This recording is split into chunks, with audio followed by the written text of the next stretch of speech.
आपके उत्तम भविष्य के लिए शिवपुराण का पाठ श्रवण कीजिए प्रतिदिन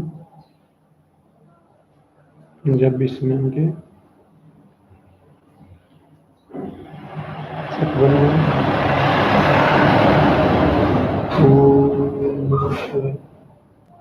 इसके लिए मेरे भाग्यश्री चैनल को सब्सक्राइब कीजिए।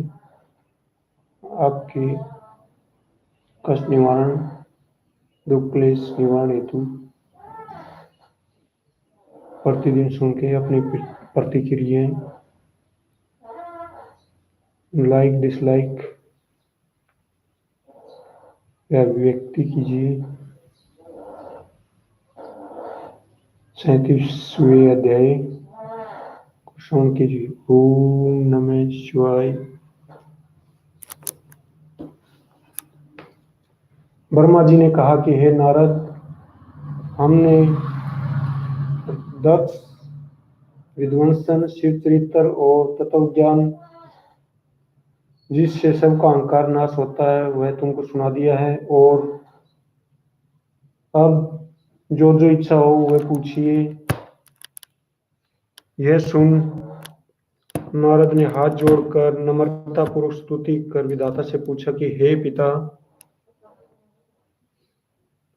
यह बताइए कि फिर क्या हुआ। ब्रह्मा ने कहा कि सती ने अपना शरीर वहां जला दिया तो उसने एक प्रकाशमान ज्योति उठी और पश्चिम की ओर एक देश में गिर पड़ी। उसका नाम ज्वाला भवानी हुआ, जो सबको प्रसन्न करने वाली और धर्म की लक्षण है।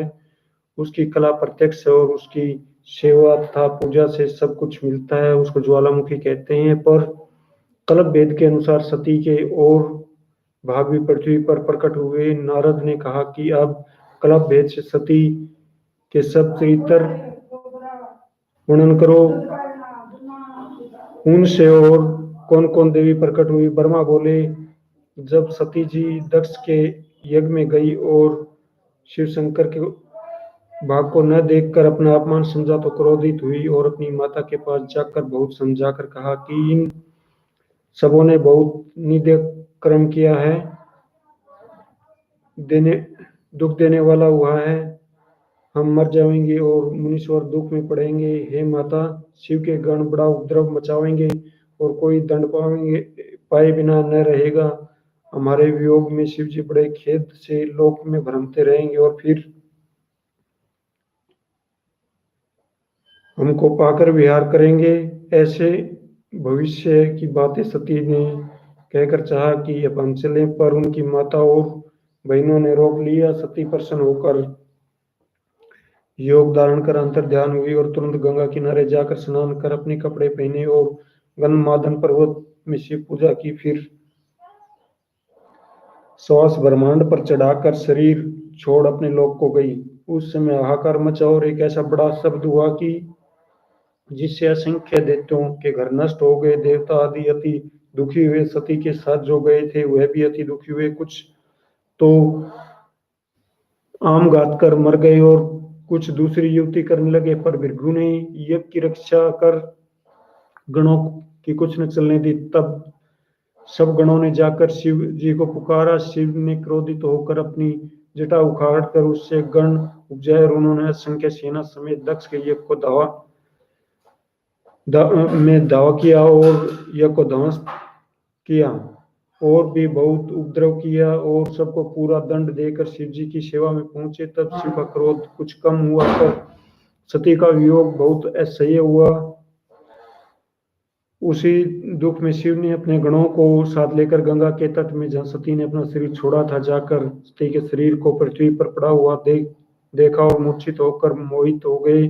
थोड़ी देर में उन्हें चेत हुआ और फिर वहीं सती का शरीर उनको दृष्टि आया। जिस तरह कमल पुष्प उत्तम रीति से खिला हो, ऐसा स्वरूप देखकर शिव फिर मूर्छागत हुए।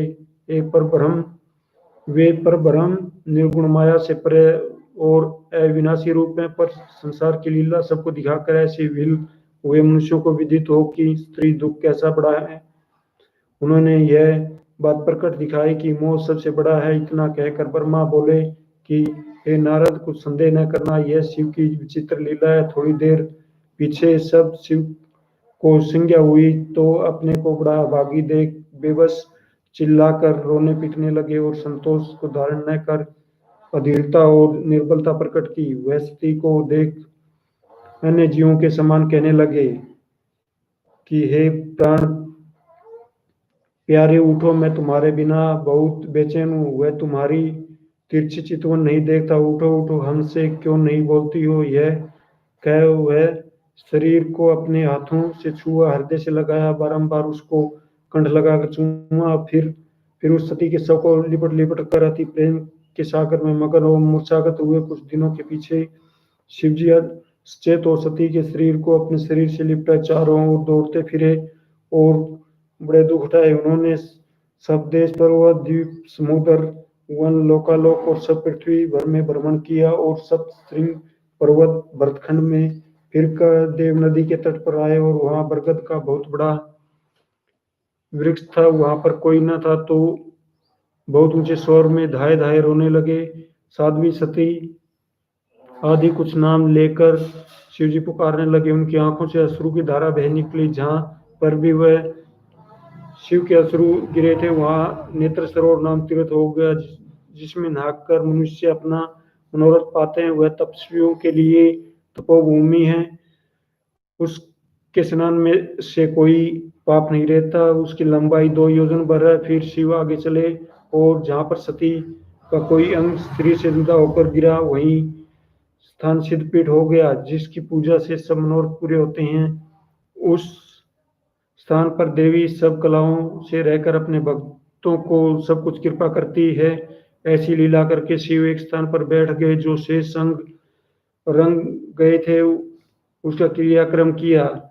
सब हड्डियां इकट्ठी कर उनकी एक माला बनाई और अपने गले में धारण की। चिता की भस्म अपने शरीर में लगा कर उसी जगह बैठ गई। सती को प्राणेश्वरी सती और भवानी आदि नाम से कहकर स्मरण किया और रो रो कर विहीन हो गए। फिर सचेत होकर बहुत रोए और ऐसी लीला की सब सृष्टि में कोई न देख पाया। शिव ने पर ब्रह्म होकर ऐसी लीला की। इस लीला के पढ़ने सुनने से बड़ी भक्ति प्राप्त होती है। ओम नमः शिवाय। 37वां अध्याय संपूर्णम। ओम नमः शिवाय। 38वां अध्याय। इतना कहकर सुत पौराणिक बोले कि हे शौनक आदि को मुनियों, जब नारद ने यह सिद्ध पीठ का चरित्र सुना तो ब्रह्मा से पूछा कि हे पिता, सती के अंगों से जहाँ जहाँ जो पीठ प्रकट हुए उनको कहिए। ब्रह्मा बोले कि हे पुत्र, अब हम ब्यौरेवार कहते हैं कि मन लगाकर सुनो। देवपुर जो अति रमणीक पर्वत है, वहां सती के दोनों चरण गिरे, जिससे महाभागा देवी प्रकट हुई। वहां शिवलिंग भी है और वह स्थान सिद्धपीठ है, जिसके प्रकट होते ही हम विष्णु और सागर मुनि ने उसकी पूजा की और उसे प्रसन्न कर अपना मनोरथ पाया। ओटे यानी देश में सती के दोनों नितंबों से कात्यायनी नामक सिद्धपीठ स्थित हुई। वहां भी शिवलिंग है और वह देवी अपनी महिमा प्रकट कर सर्व सृष्टि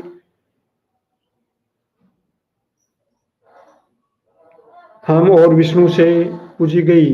कामशैल पर्वत पर योनि के गिरने से कामाक्षा नाम देवी प्रकटी, जिसको कामरूपा कहते हैं। वह भी हम सब के हाथों से पूजी गई, जिससे हम सब ने सर्व मनोरथ पाए। सती की अग्नि से पूर्णशैल पूर्णेश्वरी भवानी शिवलिंग सहित स्थित हुई।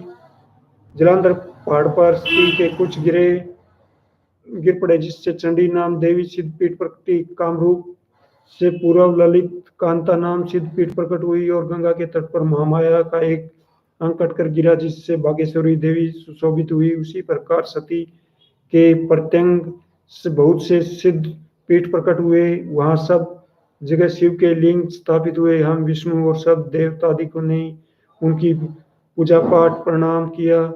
जो कोई उनकी पूजा करता है उसको निस्संदेह सब मनोरथ पूरे होते हैं। उन्होंने हर प्रकार से अपने भक्तों की मुक्ति दी है। शिव ने मुख्य मनुष्यों के उपकार के लिए यह लीला की। वह दोनों शिव और भवानी निसंदेह सृष्टि के माता पिता हैं। उनकी बराबरी लोक में कोई स्त्री पुरुष नहीं कर सकता। वे दोनों लोक परलोक को सुख देते हैं। वह तीनों लोक में सबसे बड़े हैं। प्रकृति का मूल जगदम्बा सती से है। विष्णु और हम सब उनके सेवक हैं। शिव ब्रह्म निर्गुण, सगुण और अपरमेय हैं। इन दोनों की सेवा से नर भवसागर पार हो जाता है। फिर सती मेनाक के यहाँ उपजी और वहाँ बड़ी लीला की सुगमता से उस पर्वत के कुल को तारा और माता पिता को चरित्र करके बड़ा आनंद दिया। फिर माता पिता की आज्ञा लेकर तप करके शिव जी को ब्याही गई। शिव जी की अर्धांगी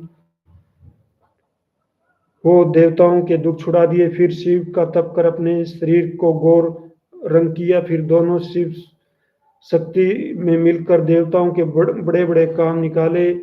इस बात को सब जानते हैं कि प्रकृति और पुरुष ब्रह्म स्वरूप है। हे नारद, इस प्रकार शिव शक्ति अपने भक्तों की भक्ति देखकर प्रसन्नता पूर्वक दया करते हैं। सब लोग शिव शक्ति स्वरूप हैं,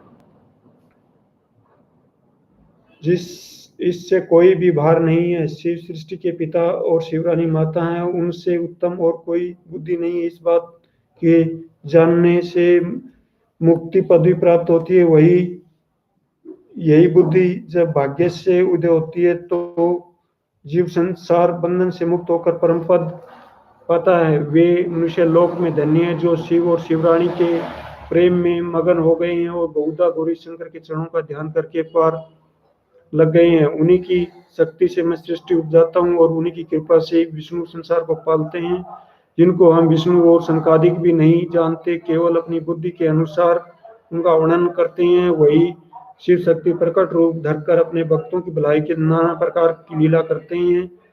हमने अपनी बुद्धि के अनुसार शिव शक्ति का चरित्र कहा और ये इसी प्रकार सब अपनी बुद्धि के अनुकूल शिव शक्ति का वर्णन करते हैं और अंत को दीन होकर पार नहीं पाते हैं।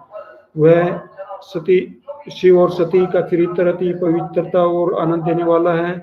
इसके सुनने से कीर्ति और आयु बढ़ने के साथ शत्रु भी अपने अधीन रहता है। बड़े बड़े पाप नष्ट हो जाते हैं और शिव अति प्रसन्न होते हैं। यह शिव सती का जो चरित्र पढ़े हुए औरों को सुनाए हुए अपने कुल समेत मुक्त होकर औरों को मोक्ष करे, बहुत सी आपदाओं से छूटकर सदा प्रसन्न रहे और इस संसार में नाना प्रकार के भोग भोग कर अंत में शिवलोक का वास पावे।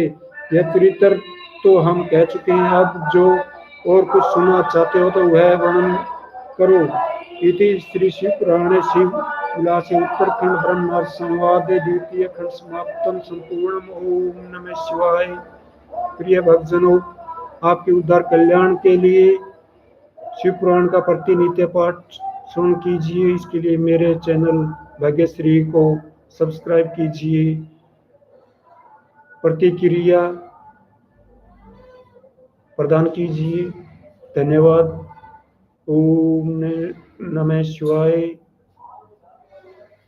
तथास्तु।